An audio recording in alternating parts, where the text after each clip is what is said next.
Welcome to Math is Fun with Teacher Joy. Today, we will be discussing how to solve problems involving circles. Here is our learning competency for this week. And at the end of this lesson, you are expected to solve problems involving chords, arcs, central angles, and inscribed angles of circles. And you also have to solve problems involving tangents and secants of circles. Let's begin. Problem number 1. Bien, Emma, and Justin are sitting in front of the stage of Pada Pada National High School for the annual celebration of Math Fest. They are seated in different positions away from each other as shown on the right. Their position forms an arc of a circle. Let C and D be the ends of the stage. The angle formed by C, B, and D is called the viewing angle of the person seated at B.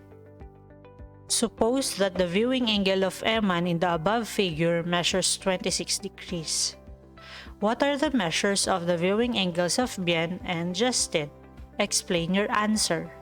If we will be sketching an arc using point C and point D, observe that Bien, Eman, Justin intercepted the same arc.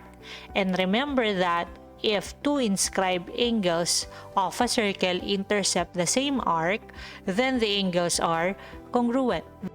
Therefore, the viewing angle of Bien and Justin is also 26 degrees. Problem number 2. In a restaurant, a table arrangement was made based on the number of customers. A bigger circular table is for 5 to 10 persons, and a smaller circular table for 1 to 4 persons. As illustrated in the figure below, at the center of each table, a circular flower vase is placed. Let us now observe the given figure. We have two circular tables.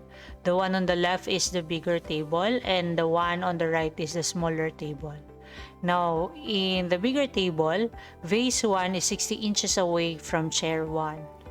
And vase 2 is 25 inches away from chair 2. What is the distance from vase 2 to chair 1? Now, let's represent this as x. Now, if you will observe this, we have a right triangle right here, and opposite the right angle is the longest side, which is the hypotenuse. Therefore, x is the hypotenuse. Now, if we have a right triangle, we can solve the value of x or the distance from vase 2 to chair 1 using Pythagorean theorem. Now, since the hypotenuse is missing, simplifying the formula a squared plus b squared is equal to c squared, we will now have c is equal to the square root of a squared plus b squared, in which a is the shorter leg of the smaller circular table, which is 25 inches, and b is the distance from chair 1 to chair 2, or the longer leg of the given triangle, which is 95 inches. The hypotenuse now is equal to the square root of 25 squared plus 95 squared. Then 25 squared is 625 and 95 squared is 9025. 625 plus 9025 is 9650. Now the square root of 9650 is approximately equal to 98.23 inches. Therefore, the distance from vase 2 to chair 1 is 98.23 inches. Problem number 3. Mrs. Escoto wanted to plant 3 different colors of roses on the outer rim of a circular garden. She stretched 2 strings from a point external to the circle to see how the circular rim can be divided into 3 portions as shown in the figure below. Now the question is, what is the measure of minor arc AB? Observing the given figure, the measurement of angle CMB is 20 degrees, and the measurement of major arc AC is 192 degrees. Now remember that in a circle, or the degree measure of a circle is always 360 degrees. Then 360 degrees minus 192 degrees is equal to 168 degrees. Therefore, the measurement of arc ABC is 168 degrees. Now, what is the measure of minor arc AB? Here is minor arc AB. Now, let's represent it with X. So, let X be the measurement of arc AB. And for us to get the measurement of arc BC, we have to subtract X from the original measurement of minor arc ABC. So therefore, arc BC right here is equal to 168 minus X.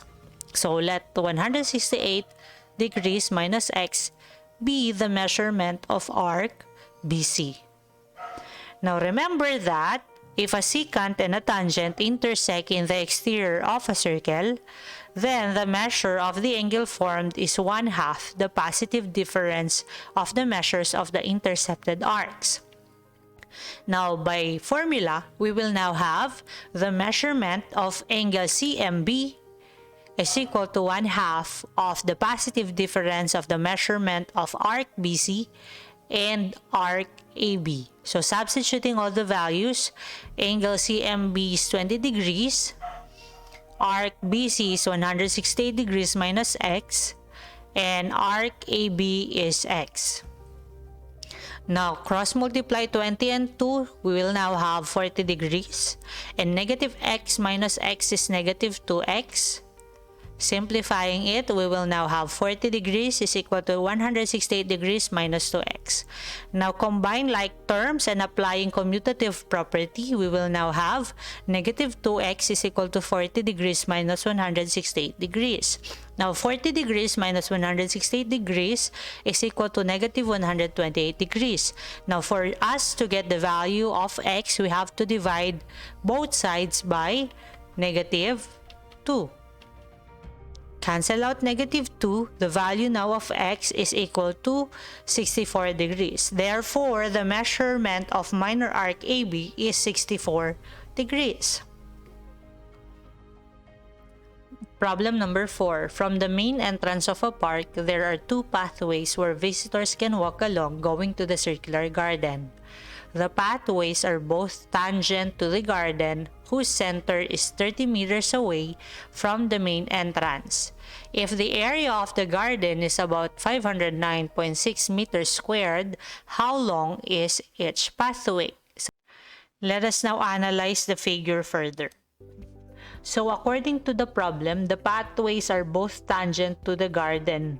Correct? So if that's the case, if two segments from the same exterior point are tangent to a circle, then the two segments are congruent. Therefore, the two pathways have the same measurement. So if that's the case, let us now use the given informations that we have in the given problem. Remember that the area of the garden is 509.6 meters squared, correct? And from there, we can get the measurement of the radius. So let's first find the radius. For us to find the radius, we will be using the formula. The area of the circle is equal to pi r squared. And remember that pi is approximately equal to 3.1416. So substituting the area of the circle, which is 509.6 meters squared, we will now get the value of the radius by dividing both sides by pi. And 509.6 meters squared divided by 3.1416 is approximately equal to 162.21 meters squared. Now, we have to get the value of r, or the radius, by squaring both sides. So, the value of the radius is equal to the square root of 162.21 meters squared. Now, evaluating the square root of 162.21 meters squared, that is equal to 12.74 meters. And that means that the radius is approximately equal to 13 meters. Let us now solve for the measurement of each pathway. Remember that we will be using Pythagorean theorem and the longer leg is missing, so we will be using x is equal to the square root of 30 squared minus 13 squared. Now 30 squared is equal to 900 and 13 squared is equal to 169.